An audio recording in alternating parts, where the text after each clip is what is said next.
छ बज्यो, अलार्म बज्यो, हत्तपत्त उठेँ। हिजो पढ्दै गरेको अमर न्यौपानेको गुलाबी उमेर सिरानीमे पढ्दै गरेको पेज 10मा रहेछ। चस्मा किताब मुनि।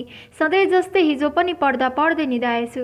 आजकल यस्तै छ मेरा दिनहरू, धेरै नै व्यस्त, किनकि मन चाहँदैन यत्तिकै बस्न, थाक्छ आरामबाट। यसलाई गाह्रो हुन्छ एकै ठाउँमा उभिन, यसलाई कठिन हुन्छ एउटै काम गर्न। पल पल मलाई दौडाइरहन्छ, भन्छ दौडी अझै छिटो हेर त, तेरो विगतले तँलाई छुने आँट्यो। बिचरा म अगुल्टोले हानेको कुकुर झैँ तर्सिरहन्छु आफ्नो अतीतबाट। त्यो तितो सच्चाइबाट भाग्न चाहन्छु, त्यो विगतबाट। त्यसैले दौडिन्छु। उठेर हलुका हुन छिरे, मुखमा टुथब्रस राखेर ऐना हेर्दै निधारसम्म बिग्रिएर आएको लामो कपाल माथि लगेर जुरो बनाएँ। फिजले भरिएको मुख प्याच्चो बेसिनमा थुकेर मैले मुख धोएँ। त्यसपछि पूजा कोठामा गएँ। आमा आरती गर्दै हुनुहुन्थ्यो। उहाँ रातो सारीमा हुनुहुन्थ्यो। अरूभन्दा भिन्दै देखिनुहुन्थ्यो उहाँ आज। म उहाँको जिन्दगीको खुड्किलाको धुलो, जुन चप्पलमा टाँसिएर जता पनि पुग्छ। मलाई उहाँको सबै दुःख कष्ट थाहा छ, तर मेरा धेरै कुरा उहाँलाई थाहा छैन। उहाँले शङ्का नगर्नु भएको पनि होइन। मेरा चोटहरूले भरिएका आँखा उहाँको लागि कुनै जासुसले सुराग भेट्टाए चाहिँ हुन्थ्यो। तर म अहिले उनलाई सजिलै झुक्क्याउन सक्छु, उनलाई भ्रममा राख्न सक्छु। भगवानलाई ढोगेँ। थाहा भयो एकादशी रहेछ। किचनमा गएर चिया बनाएँ अनि कौसीमा सधैँ जस्तै 1 इन्च पनि नहटी एकै ठाउँमा बसेँ। उही एउटै कप, एउटै चियर, एउटै म अनि एउटै दृश्य। तर मलाई प्रत्येक दिन त्यो दृश्य अलग लाग्छ। त्यो दृश्यमा भएको सानो परिवर्तन पनि मेरो आँखा चाँडै निहाल्दछन्। हिजो रामे काकाले घर अगाडिको रुख काटेछन्। आज त उनको घर छर्लङ्ग देखिएछ। शरद आउन लागेर होला, 1 हप्ता अगाडि पातै पातले भरिएको पिपलको बोट आजभोलि अलि नाङ्गिँदै गएछ। शारदा काकीले बिहानै कपडा धोइछन् अनि ग्रीष्मा आज पनि कौसीमा बसी बिहानको सूर्योदयको फोटो खिच्दैछे। हरिले हिजो कालो ट्र्याक र निलो पाइन्ट लगाएको थियो, तर आज निलो सर्ट र कालो पाइन्ट लाएछ। हो, म सबै निहाल्थे पनि भन्दिनँ, तर ध्यान पनि दिन्न, तर पनि याद रहन्छ। त्यसैले मेरो स्मरण शक्ति सबैले वरदान भन्नुहुन्छ। तर मेरो लागि यो ठुलो अभिशाप हो। यो एक घाँडो हो जुन म चाहेर पनि हटाउन सक्दिनँ। यही अभिशापले मलाई मेरो अतीतबाट छुट्टिन दिएको छैन। मेरो मनका भित्ताहरूमा सुन्दर चित्र बनाउन आएकाहरूले गरेका काला चित्रहरू र ती नमिलेका रङका धब्बाहरू अझै यथावत छन्। खैर, आज पनि म त्यही घर निहाल्दैछु। करिब मेरो आँखाबाट 1200 मिटर जति पर, तर हाइटमा निलो 1 तल्ले घर, घरको पहेँलो ट्याङ्की। लौ, आज त कपडाहरू सुकाइएका रहेनछन्। हिजो 10वटा लुगाहरू थिए। 2वटा सेता, 3वटा निला, पहेँलो 1, रातो 2, आकाशे निलो 1, 2 गुलाबी 1। आज के भएछ? आज त रहेनछ। घरको उतापट्टि फर्किएको झ्याल सधैँ चाहिँ आज पनि खुलेकै छ। म अझै निहाल्दैछु। हो, मेरो काम यस्तै छ। दिनभरि दौडधुप गरे पनि म मेरो बिहानीको एक समय त्यही घर निहाल्छु। मेरो सपनालाई जलाउँछु। ल्वाङ हालेर पिरो बनाइएको चिया तातो ताते जिब्रो पोलाउँदै पिउँछु। तर मलाई म चिया होइन, चिया मलाई पिउँदैछ। त्यो घाउ बल्झाउँदैछ, त्यो शब्द दोहोऱ्याउँदैछ, मेरो प्रेम कहानी रङ्ग्याउँदैछ, निष्ठुरीको आँखा सम्झाउँदैछ झैँ लाग्छ। 120 केजी जति गरम मन लिएर त्यो घरलाई हेर्छु। आधी घन्टापछि लामो श्वास फेर्छु। त्यो घरलाई बिदाई दिन्छु। आमाको हातले बनेको खल्लो तरकारी र आगोसरी तातो भात जिब्रो पोलाउँदै खान्छु। तर त्यतिखेरसम्म 120 केजी फलामको भार 1 किलो कपास चाहिँ हुन्छ। भातको तातोले मन पोल्दैन, जिब्रो मात्रै पोल्छ। तर पोलिएको जिब्रो सन्तुष्ट भई चिसो हावा भातमा फुक्दै स्वाद लिन्छ। म घडी हेर्छु, 7 बज्न लागेको छ। म कोठामा फर्किन्छु। ओछ्यानमा लथालिङ्ग भएका सबै साहित्यकारका हरेक किताब सङ्घाल्छु, कुनामा अट्ठाइदिन्छु। रेगुलर जिन्स, लामो टी सर्ट अनि बाहिर कालो कोट, ओठमा गुलाबी लिपस्टिक, लामो सलक्क परेको हातमा टल्किने जापानिज घडी, नाकको फेदैमा मजाले अड्डिएको -0.5 को चस्मा। यो आकृति कसैलाई सुनाउनु भयो भने बेशक मेरो नाम त्यस व्यक्तिको मुखमा सायदै नआउला। समाजले देख्दा म प्रतिष्ठित लयर, अफिसमा एक इमान्दार वकिल, घरमा एक असल छोरी अनि मेरो कोठामा एक यस्तो केटी जो आफैबाट हारेको होस्, एक असफल, एक कमजोर, एक टुटेको व्यक्ति जो पुरै लथालिङ्ग थियो। भुइँमा साइन पेन छरिएका छन्। कोठामा सबैतिर महात्मा गान्धी, मदर टेरेसा, भागवत श्लोक अनि लाइफ कोच लेखिएको छ। रुखका पातहरूले पुराना पातहरूलाई बिदा गर्न खोज्दाको त्यो बिछोडको घडी त्यो कोठामा सदाबहार हुन्छ। मानौ त्यो इच्छा हो, त्यो फिर अभिव्यक्ति हो, त्यो सायद मेरो हकीकत हो या फिर भगवानको नियति। हाँस्दा दाहिनेपट्टि लोभलाग्दो डिम्पल बस्ने मेरो अनुहार र ऐना बीचको फरकमा मानौ एक चुड्डिन लागेको मसिनो डोरी छ। त्यो छुटाएको डर मेरो आँखामा देखिँदैछ। मानौ त्यो म हो जो म होइन या फिर म त्यो हो जो म अहिले छैन। मलाई त्यो ऐनाले जिस्काउँछ, लाग्छ बेसरी हाँस्छ मेरो असफलतामा, मेरो घुमाइमा, अनि मेरो त्यो तितो तर मिठो भुल हो, एउटा मिठो भुल जसको प्रयासित बिछोड हो। दिल सायद मेरो सानो छ, तर त्यहाँ अनेकन मान्छेका अनेकन रूप छन्। स्वर ठुलो हुने मान्छेको आवाज जब मनबाट निक्लन्छ त्यो आवाज बन्दैन, त्यो मात्र सुस्केरा बन्छ। त्यो केवल हावाले सुन्छ, तर हावा पनि यति निष्ठुरी बनिदिन्छ कि सहारा स्वरूप चिसो बतास पनि दिँदैन, बरु त्यो सुस्केरालाई मेरो कानसम्म पुर्याउन सहयोग गर्छ। मेरो ओछ्यान सधैँ रक्षान चाहिँ हुन्छ। मेरो मतलब रक्षानमा हामी एकै ठाउँमा साग, लसुन, तिते करेला, काँक्रो इत्यादि लगाउँछौँ नि, हो त्यस्तै हुन्छ मेरो ओछ्यान। एक कुनामा एक हप्ता लगाएर थन्काइएका कपडाको चाङ, अर्को कुनामा कविता, गजल आदि लेख्दा च्यातिएका ती कागजहरू, खाटको भित्ताको सानो ठाउँमा मधु, पान र कफीका कागजहरू, अनि सिरानी मुनि एउटै मान्छेको 10-12वटा फोटा, अर्को कुनामा फोल्ड भएका किताबहरू, love yourself be your बोसका ट्यागहरूले भरिएका भित्ताहरू। मानौ त्यो कोठा करिब 1 सालदेखि सफा गरिएकै छैन। त्यो मसिसिदिएका रिफिल, मेरो ओठ जसले मुस्कान बिर्सिएका छन् त्यस्तै लाग्छ। त्यो क्यालेन्डर जहाँ झुन्डिएको छ त्यो मेरो इच्छालाई फाँसी दिएको ठाउँ जस्तै लाग्छ। त्यो गिटारमा टाँसिएका स्टिकरहरू मेरो लागि आँसु जस्तै लाग्छ। बसमा, टेलिभिजनमा बज्ने माया प्रेमका गीतहरू मेरो लागि घाउ बन्दछ। हो, म त्यस्तो कोठामा छु जसले मेरो त्यो रूप देखेको छ। त्यसैले म भन्छु तिमीले मलाई कहिले बुझ्दैनौ। त्यसो भनिरहँदा मन सायद जिब्रोको सहारा लिन खोज्छ। यो संसारमा मेरो काँधमा सिर राखेर सबैजना रुन्छन्, तर मलाई कसैको काँधमा सिर राखेर मनका बह पोख्ने अधिकार दिइएको छैन। मानौ म जन्जिरमा बाँधिएकी छु, फलामको जन्जिर। आज फागुन 18, फोन उठाएँ, बोसलाई फोन गरेँ। नमस्ते sir, actually sir I am not feeling well, so आज म अफिस आउन सक्दिनँ। आई होप मेरो कामको लोड आज एक दिनको लागि हजुरले लिनुहुनेछ। उताबाट आवाज आउँछ, oh my god, what happened, are you all right, hospital जानुपर्छ, how about me taking you hospital. उहाँको कुरा नसकिँदै म बोले, no sir, thank you, it's because of stress I guess, I will be all right after getting some rest, please take care of my work for today. Thank you sir, thank you so much sir. यति भनिसकेर phone disconnect गरेँ। थोरै पर्दा खोलेर त्यो घरमा हेरेँ। देखिन्थ्यो पनि प्रष्टले मेरो कोठाबाट त्यो घर। आँखाबाट तप तप आँसु झरे, थामिएनन् धेरै बेरसम्म। केही समयपछि त्यो आँसुले आवाजको सहारा लियो, कोठा थर्कियो। बेसरी आफूले आफूलाई भुताले, कपालका लठारो हातभरि आए, तर चित्त बुझेन। आफूले आफूलाई थप्पड हाने, गाला राता राता भए, तर मनलाई अझै पुगेन। झ्यालमा राखेर हात च्यापेँ, यसपालि सन्तुष्टि मिल्यो। रगत निस्क्यो, मेरो ओठमा मुस्कान थपियो, रगत भुइँमा झर्यो, झन खुल्यो मेरो मुहार। एउटा खाली सफा सिसाको बट्टामा हात राखिराखेँ, घरलाई हेरिराखेँ। जब रगत अलिक कम गर्ने गर्थ्यो म थिच्थेँ, बग्थ्यो, म खुसी हुन्थेँ, मलाई आनन्द आउँथ्यो। केही मिनटमा आधा सिसी भरेर बिर्को लगाएँ। मर्छु कि भने डरले ड्रयरबाट ह्यान्डी प्लास निकालेर लगाएँ। सिसी हेरेर आनन्द आयो। लामो श्वास फेरेँ, अमर न्यौपानेको किताब पढेँ। हो, म पागल हो, अनि मेरो यो पागलपनको रूप सिर्फ मेरो कोठा देख्छ। कहिलेकाहीँ लाग्छ म कुनै सिनेमाको हिरोइन हो जो अक्षरलाई भावनामा बदल्छ, तर मेरो लागि पागलपनको स्क्रिप्ट म आफै लेख्छु। लेखिएको स्क्रिप्ट पागलपन पछिको होसमा आउँदा जब म पढ्छु म झसङ्ग हुन्छु। लाग्छ त्यो म नै होइन। मेरो कोठामा कोही पनि छिर्दैन, करिब 5 वर्षदेखि पत्यार नलाग्ला, तर यो हकीकत हो। मेरो आमालाई थाहा छैन मेरो कोठा 5 वर्षपछि कस्तो देखिन्छ। भाइ भित्र छिरे घरबाट बाहिर निस्कनु पर्ला भन्ने डरले पनि छिर्दैन। सधैँ म नभएको बेलामा कोठामा ताला लगाइएको हुन्छ। हरेक शुक्रबार, मात्र शुक्रबार म कोठाको सफाई गर्छु, भ्याक्युम लगाउँछु, सारा कपडा मेसिनमा हाल्छु, तन्ना सिरकको खोल, सिरानीको खोल फेर्छु। शनिबार मेरो कोठाको रङ अलग्गै हुन्छ, तर आइतबारदेखि बिहिबारसम्म त्यो कोठा द्वन्द्वकालको नेपाल जस्तै हुन्छ। झ्याल 5 वर्षदेखि बन्द नै छ, मात्र भेन्टिलेटर खोल्छु। सायद अब झ्याल खोल्दा ग्रिज लगाउनु पर्ला। फागुन 18, क्यालेन्डर हेरेँ, गोलो लगाएँ, ड्रयरबाट कालो मार्कर निकालेँ, बेसरी क्यालेन्डरमा कोरेँ। हो, त्यो कालो मार्कर जस्तै मेरो लागि यो कालो दिन हो, जुन मेरो अतीतलाई झकझकाउने बेसुमती निर्लज्ज पापी दिन हो।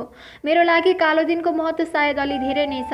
त्यो दिन मलाई याद आउँछ त्यो मेरो मिठो फुलको, जसले मेरो तितो अतीतको च्यातिएका अनि थिचिएका यादहरूलाई बेउत्याउँछ। मलाई मेरो धड्कनको याद आउँछ, उसको श्वासको मिठो सुवासको याद आउँछ, उसको घाँटीनिरको कालो कोठीको याद आउँछ, मलाई मेरो मुटुको याद आउँछ। 5 वर्ष अघिको त्यो उसको स्वरूपको याद आउँछ, उसको बाक्लो घन आँखी भौँ अनि सेतो फ्रेम गरिएको कालो चस्माको याद आउँछ। मलाई असह्य हुन्छ उसको याद, तर सम्झन्छु आज ऊ अरू कसैको अँगालोमा बाँधिँदैछ। तर 5 वर्ष अघि उसलाई मेरो पसिना पनि बास्न आउँथ्यो। म आफूलाई 5 वर्ष अघि पुर्याउँछु, त्यो बिहानको 6 बजेमा पुर्याउँछु, त्यो कार्तिक महिनाको 10 गतेमा पुर्याउँछु, त्यो दसैँ पछिको माहौलमा अट्याउँछु। हाम्रो ब्याचलर फर्स्ट इयरको क्लास सुरु हुन लागेको थियो। बच्चे बेलादेखि एक इमान्दार र असल न्यायको रक्षक भन्ने सपना बोकेकी म खुब उत्साहित थिएँ ल क्याम्पसको भवन अगाडि उभिन पाउँदा। मेरो सानो मुटु उफ्रिराखेको थियो, तर मेरा साथीहरू कोही पनि थिएनन्। तर यो मेरो लागि कुनै अनौठो कुरा पनि थिएन, किनकि सानै छँदादेखि म साथी बनाउने विषयमा अपरिपक्व नै थिएँ।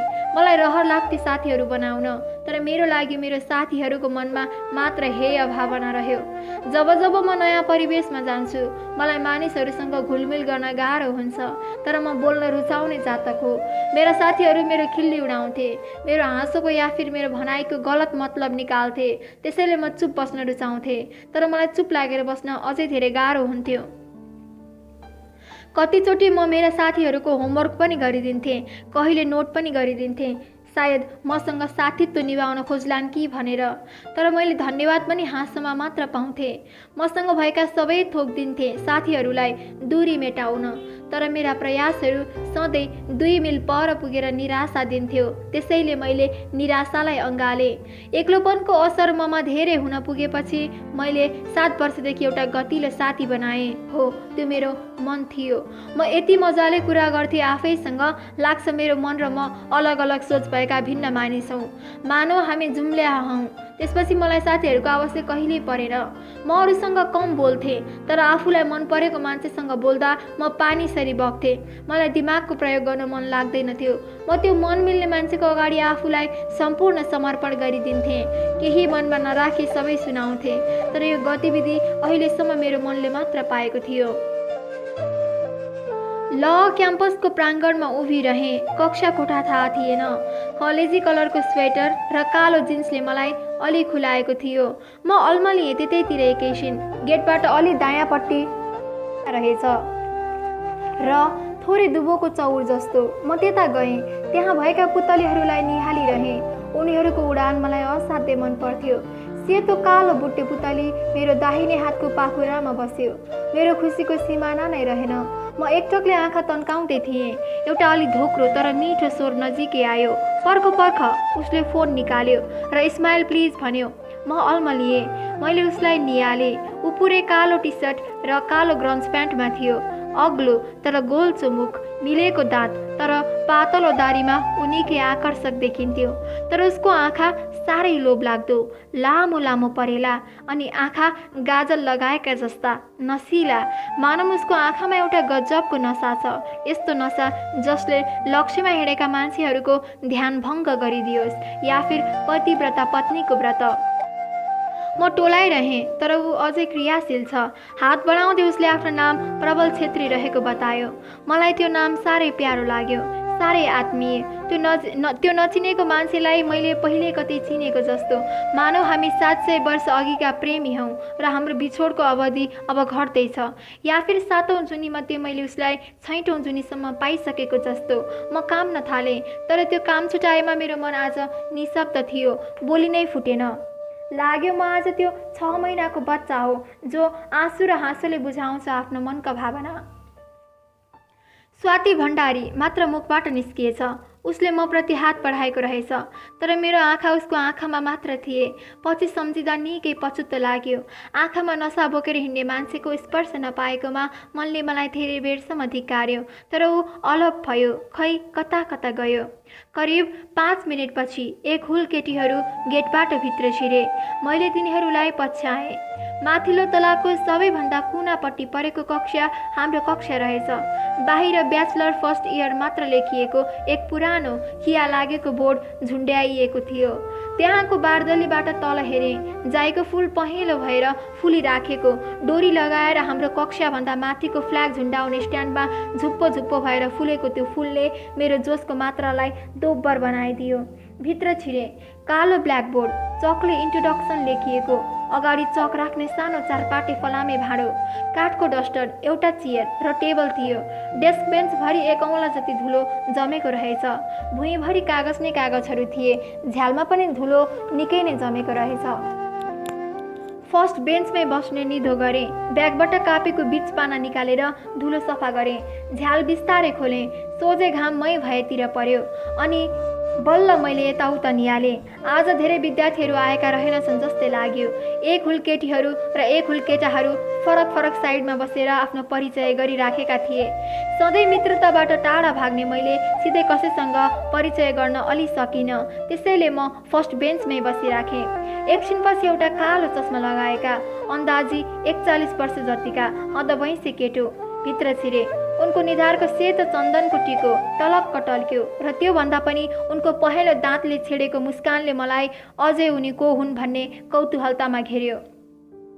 करिब 1 मिनट सबैतिर नजर घुमाएर उनले आफ्नो परिचय दिन लाग्दै थिए।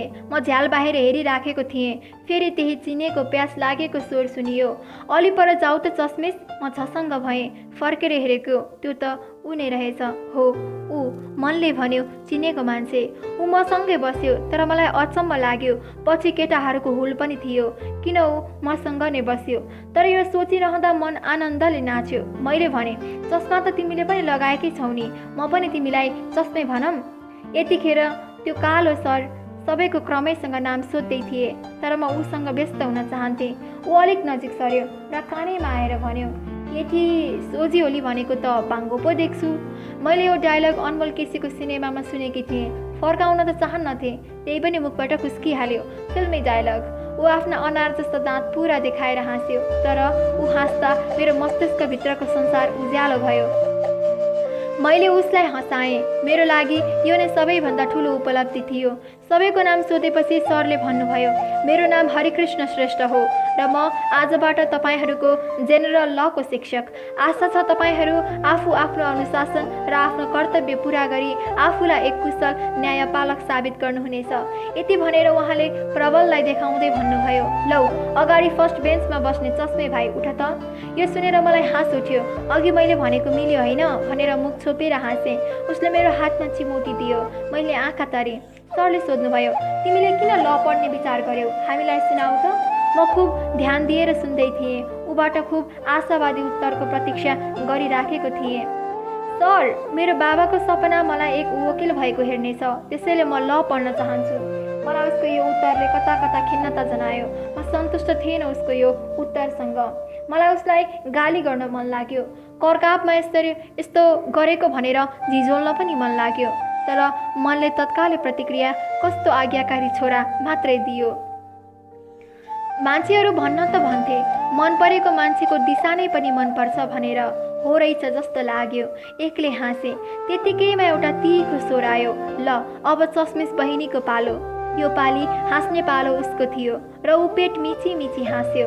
मैले प्रतिक्रियामा आँखा मात्र तरेँ। सरले उही प्रश्न दोहोऱ्याउनु भयो।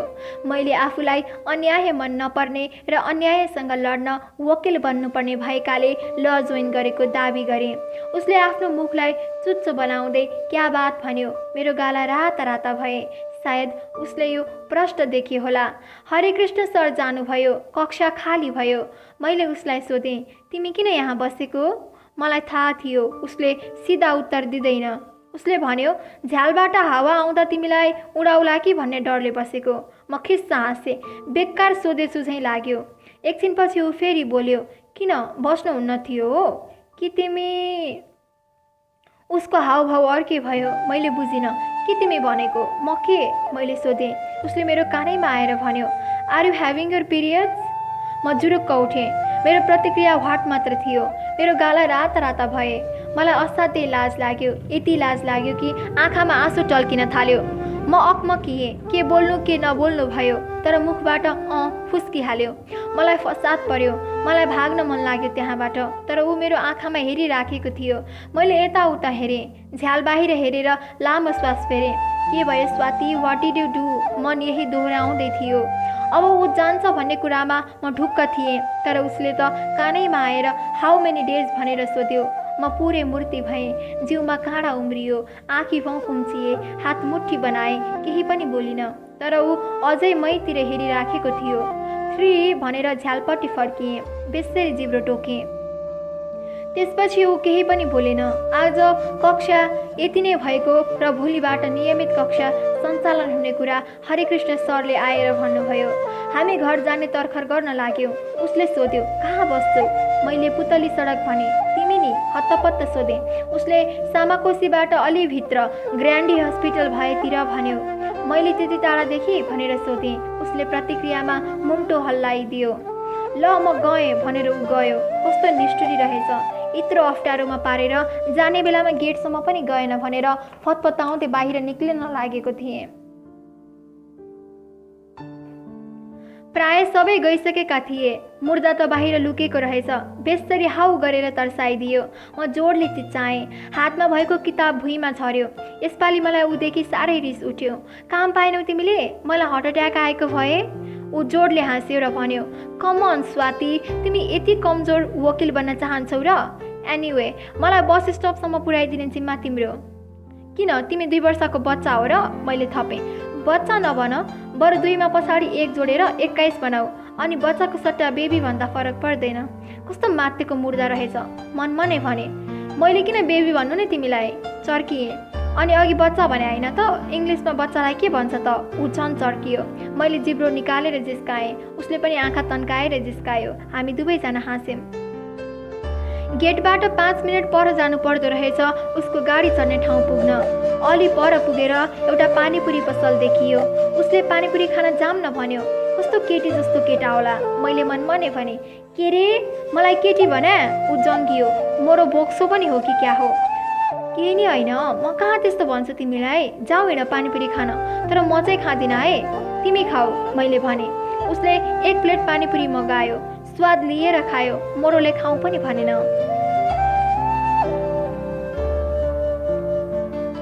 पानीपुरी खाइसकेर प्लेट भुइँमा राख्दै भन्यो, दाई कति भयो? उताबाट 30 रुपैयाँ उत्तर आयो। चस्मिस 30 रुपैयाँ देऊ त दाईलाई, उसले भन्यो। म छक्क परेँ, तर कुनै प्रतिक्रिया दिइनँ। सरक्क पर्सबाट 30 रुपैयाँ झिकेँ अनि दिएँ। बाहिर निस्किएपछि भने, हाउ पापी, खाने बेलामा खाऊ पनि नभनी खाने, अनि तिर्ने बेलामा चाहिँ म? मैले चुच्चो मुख बनाएँ। उसले मेरो आँखाको चस्मा निकालेर रुमालले धुलो पुछेर भन्यो, अब खच्या, बाई बाई। म दङ्ग परेँ। फर्किँदा बाटोमा म उसैको बारेमा सोचिराखेको थिएँ। कस्तो अनौठो ऊ किन यस्तो छ? किन मसँग मिल्न खोज्छ? म किन ऊ बोल्दिए हुन्छ जस्तो सोच्छु? जस्ता प्रश्नले मलाई काउकिती लगाइराख्यो। उसको आवाज आइराख्यो, मलाई झस्काइराख्यो। अहिले पनि त्यो दिन सम्झदा मेरो ओठमा हाँसो छाउँछ। जुरुक्क उठेँ, बाइकको चाबी निकालेँ, ज्याकेट लगाएँ। बाहिर अलि जाडै थियो, फागुन भएर होला। बाइक स्टार्ट गरेर घरबाट 10 मिनट परको पसलबाट 2 बोतल बियर र 1 प्याकेट सिगरेट किनेर ल्याएँ। बियरलाई ज्याकेटमा र चुरोटलाई प्यान्टको बगलीमा अटाएँ। कोही कसैले देख्ला भन्ने डर मनमा व्याप्त थियो। खुट्टा काम्थे, तर मन डरो थियो। हत्तपत्त बाइक स्टार्ट गरेँ। घर पुगेर बाइक पार्क गरेर पहेँलो पालले छोपेँ। यसो परबाट नजर डुलाएँ। आमा बारीको सागमा पानी हाल्दै हुनुहुँदो रहेछ। सुई खस्ता पनि आवाज आउने तरिकाले खुट्टा भुइँमा छुवाउँदै कोठामा गएर चुकुल लगाएँ। लामो श्वास फेरेँ। खाटको पछाडिपट्टि लुकाएर राखेको ग्लास निकालेर बियर हालेँ। चुरोट सल्काएँ। 1 गिलास पिइसकेपछि एउटा चुरोट सल्काएँ। चुरोट निभाउन आफ्नो सुरुवाल अलि माथि सारेर तिघ्रामा निभाएँ। स्वास्थ्य गर्यो, तर यो कुनै नयाँ दुखाइ थिएन। प्रेमले मान्छेलाई अन्धो बनाउँछ भन्नेहरूलाई म अर्को उदाहरण बन्न चाहन्थेँ। त्यसैले म यस्ता घटनाहरू प्राय गरिरहन्थेँ। म घरमा भएको कुरा आमाले चाल पाउनु भइहाल्यो। त्यसैले उहाँ खाजा बनाउनतिर लाग्नु भएछ क्या र? तरकारीको मिठो बास्ना आइराखेको थियो। गिटार निकाले। नवीन भट्टराईको खाँदै नखाएको विषले जिउँदै मार्यो बोलको गीत गुनगुनाए। आँसुले स्वर नाके बनाइदियो। अलि अमिलो अमिलो भयो मुख आँसु पिएर। तर यो आँसु पिउनु र यसको स्वाद अड्कल काट्न सक्नु मेरो लागि कुनै नौलो कुरा भने अवश्य पनि थिएन। पर्दा थोरै सारे, गिलासले भ्याएन, सिसी उठाएँ, ठाडो घाँटी लगाएँ। ड्रयरबाट एउटा मैलो रुमाल, कालो क्याप र केही अन्य सामानहरू लगालग निकालेँ, लहरै राखेँ अनि फेरि पुगेँ कार्तिक 11 गते, उसलाई भेटेको दोस्रो दिन। उसको तिर्खा यस्तो थियो कि हत्तपत्त मेटिँदैन थियो। मलाई एक दिनमै उसले प्यासी बनाएको थियो। मलाई उसको आवाजको प्यास यतिसम्म लाग्यो कि मेरो घरसम्म उसको अनुहार डुलिरह्यो। आमाले सोध्नुभयो, कस्तो भयो त पहिलो दिन? मैले मनमा नै उहाँको वाक्यलाई सच्चाएर भने, पहिलो प्रेम। मेरो आँखामा तेज देखेर उहाँले अनौठो हाउभाउ गर्नुभयो। मैले उहाँलाई उत्तर नै नदिई कोठामा गएँ, चुकुल लगाएँ अनि अघि उसले चस्मा पुछिदिएको रुमाललाई बेसरी अँगालेँ। त्यस रुमाललाई सिरानीको टोपी जस्तै बनाएँ। मैले सोचेँ, यसमा उसको चस्मा त हटाउन सक्दैन होला है। हाँस पनि उठ्यो अनि लाज पनि बेसरी लाग्यो। हत्तपत्त ड्रेस चेन्ज गरेँ, ऐनामा एक स्माइल दिएँ।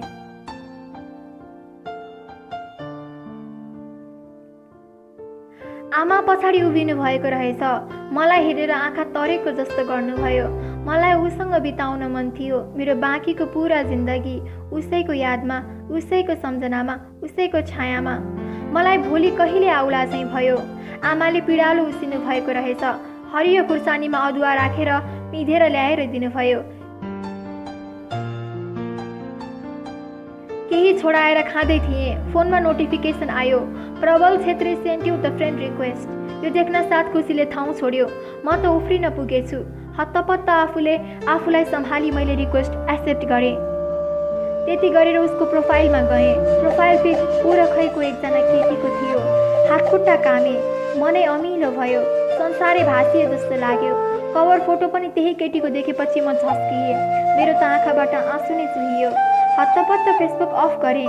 एकछिनपछि फेरि मेसेन्जरमा मेसेज आएको नोटिफिकेसन आयो। हाई उसले उताबाट पठायो। सिन गरेँ, रिप्लाई दिइन।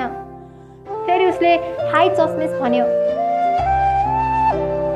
मन मरेको थियो, तर अझै उनी मरेको मनमा आत्मा चाहिँ भड्किराखेको थियो। मन नलागी हेलो लेखेर पठाएँ। जान्न मन लाग्यो को रहेछ त्यो केटी भनेर, तर सोध्ने आँट नै आएन। आखिर के भनेर सोध्नु? यदि उसको गर्लफ्रेन्ड रहेछ भने बेकार आफैलाई मात्र कष्ट। उसले खाजा भयो, उताबाट पठायो। मैले मात्र भने। मलाई कता कता नरमाइलो लागिराखेको थियो। ममा त्यति हिम्मत नै थिएन कि उसँग त्यस केटीको सम्बन्ध सोधौँ।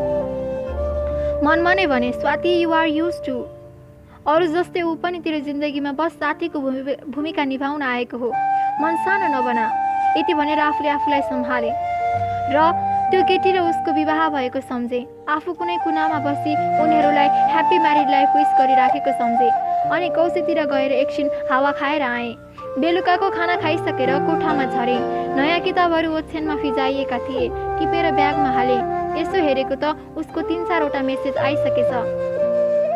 हेर्नै मन लागेन। बडो साहस गरेर हेरिन। 1 घन्टापछि फोन आयो। अननोन नम्बर थियो। सोचे कतै उनै त होइन, तर उठाएँ। हेलो, हजुरलाई अनलाइन सपिङ गर्न मन छ भने हामीलाई कन्ट्याक्ट गर्नुहोला।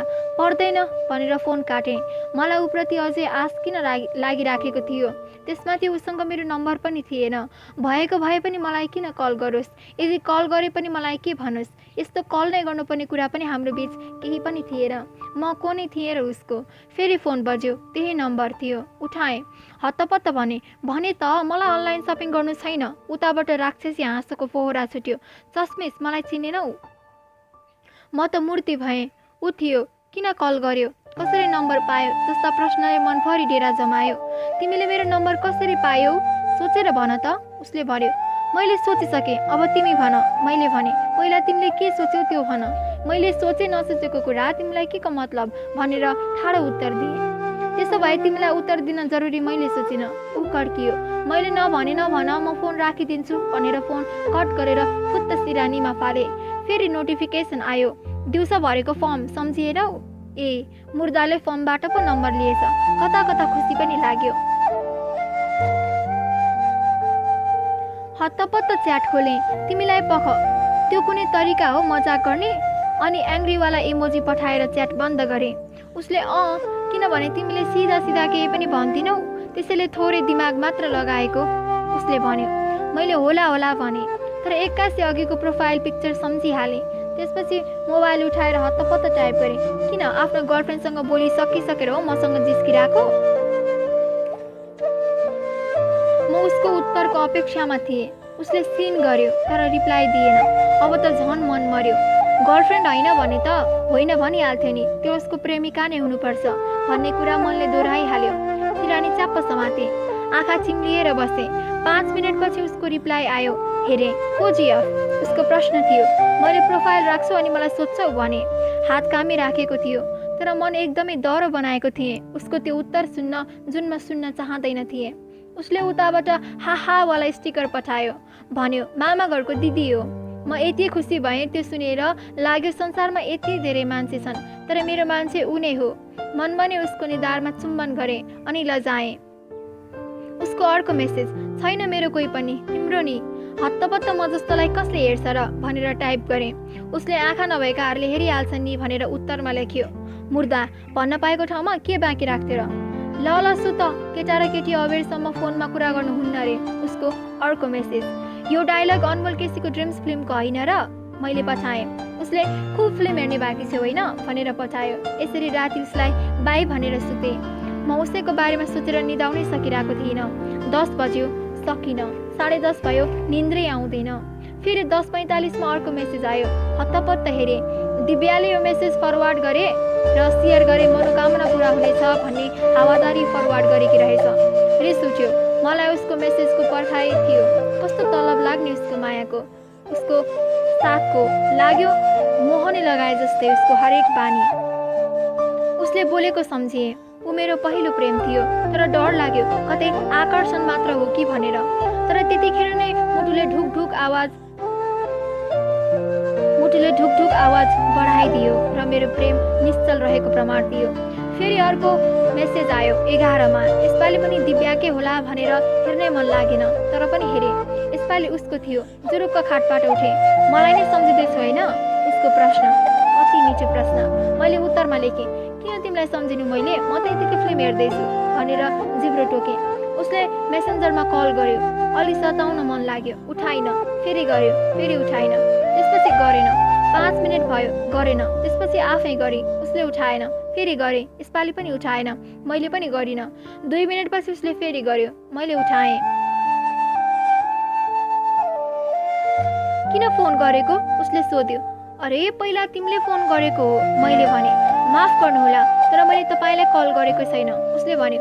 अरे तिमीले पहिला कल गर्यो, तर मैले तिमीलाई सताउनको लागि भनेर उठाइन। अनि त्यसपछि मात्र मैले तिमीलाई कल गरेको हो। तिमीले गरेको हो नि पहिला मलाई। मैले चटारिँदै भने। Point to be noted my lord. हो, किन सताउनु पर्यो मलाई हमेश? म वाक भएँ। मेरो शब्द फुटेन। सताउने चक्करमा मैले आफ्नो पोल खोलिसकेको थिएँ। जस्ट यत्तिकै टाइम पास भनेर फोन डिस्कनेक्ट गरेँ। उसले फेरि कल गर्यो। उठाएँ। माया लाग्दो पाराले, ओए चस्मेस, मेरो माया लाग्दैन तिमीलाई? किन यसरी सताउँछौ भन्यो। मेरो मुटुको रेट बढ्यो। म केही पनि बोल्नै सकिरहेको थिइनँ। कोही मान्छेको त बोलीमै पनि नसाउने, सुन्दा मात्रै पनि प्यास मेटिने। लाग्छ मात्र भने। त्यसो भए के भन न? मैले भने। त्यसो भए हरिकृष्ण सरको होमवर्क गरिदेऊ ल। मलाई रिस उठ्यो। मैले भने, तिम्रो काम छैन, म गर्दिनँ तिम्रो होमवर्क म सुतेको भनेर अफलाइन गएँ। तर एकछिनपछि उठेर उसको होमवर्क पनि गरिदिएँ। बिहान भयो। उठेर गएँ। हत्तपत्त फ्रेस भएर लुगाहरू ट्राई गर्न गएँ। भयभरको सबै लुगा ट्राई गरिसकेँ, तर पनि चित्त बुझिराखेकै थिएन। लास्टमा ब्ल्याक जिन्स पाइन्टमा ब्लू टप लगाएँ अनि ऐनामा हेरेर मुस्काएँ। गाडी चढेर आधी बाटो पुगेको थिएँ। उसले फोन गर्यो। उठाएँ। म नआइपुग्ने जेल गेटमै बस ल चस्मेस। मैले हुन्छ मात्रै भने। 6:30 देखि क्लास सुरु हुन्थ्यो, तर 6:40 भइसक्दा पनि ऊ आएन। चौरमा उभिएर यसो हेरेको। हरिकृष्ण सर क्लासमा छिरिसक्नु भएको थियो। उसलाई फोन गरेँ, तर उसले उठाएन। केही भयो कि भन्ने पिरले लगालग आर यु फाइन वाला मेसेज 4-5 चोटि पठाएँ, तर ऊ अझै पनि आएन। बल्ल 7 बजे ऊ गेट बाहिर देखियो। पाले दाई गेटमै हुनुहुन्थ्यो। उसले मलाई बाहिर बोलायो। मैले साउती गरेर पाले दाईलाई देखाएँ। उसले बाटोको ढुङ्गा टिपी बेस्तरी झाडीमा फ्याँक्यो। पाले दाइ त्यतै जानुभयो अनि म बाहिर निस्किएँ। उसले मेरो हात च्याप्प समात्यो अनि हामी बेस्तरी कुद्यौँ। पर पुगेपछि उसको हात छुट्याउँदै मैले भने, यस्तो फिल्मी स्टाइलमा भगाउनुपर्छ र? किन नआएको तिमी? टाइममा जा मेरो क्लास। उसले ब्यागबाट फुल निकाल्यो र मेरो हातमा दिँदै ह्याप्पी बर्थडे स्वाति भन्यो। म छक्क परेँ। कार्तिक 11 मेरो जन्मदिन थियो। मेरो बाबा भन्नुहुन्थ्यो म जन्मेको बेलामा बेस्तरी पानी परेको थियो रे। भर्खर आमा तिहार सकेर घर फर्कने बेलामा बाटोमै बेथा लागेर अस्पताल लगिएको थियो रे। म जन्मिएपछि मेरो बाबालाई बिजनेसमा एक्कासी धेरै फाइदा हुन थालेको थियो रे। त्यसैले बाबाले मलाई धेरै माया गर्नुहुन्छ। यही सोचमा डुबेको बेलामा उसले बोलायो। म छसँग भएँ। आज बिहान म कलेज हिँड्दा आमा उठ्नु भएको थिएन। उसलाई भेट्ने खुसीमा फेसबुक खोल्न भ्याएकी पनि थिएन, नत्र सानो आमाहरूले ह्याप्पी बर्थडेवाला पोस्ट हाल्नु भएको हुन्थ्यो होला र मैले हेरेको पनि हुन्थेँ होला। तर अचम्म, उसलाई कसरी थाहा भयो? सोधिहालेँ, कसरी थाहा भयो तिमीलाई? मैले त भनेको थिइनँ। उसले मुस्कुराउँदै भन्यो, हिजोको फर्म कस्तो अनौठो हो। पहिलो पटक भेटेको मान्छेले सबै जानकारी राख्न सिपालु भइसकेछ ऊ। उसको फुललाई ब्यागमा हाल्दै भने, धन्यवाद छ तिमीलाई, यसपालिको फर्स्ट विसर तिमी भयो। अनि विस त कलेजभित्रै गरेको भए नि भइहाल्थ्यो नि, किन भाग्नु नै पर्थ्यो र? अब आज घुम्न लैजान्छ तिमीलाई पार्क। उसले मुस्कुराउँदै भन्यो। कलेज लागेको दोस्रो दिन नै बङ्क गर्दा के हुन्छ प्रबल? मैले निराश हुँदै भने। आज खासै पढाइ हुँदैन, किन त्यो हरिकृष्णको भाषण सुन्न जानु? त्यसमा त तिमी 1 वर्ष छोत्री भएकी छौ।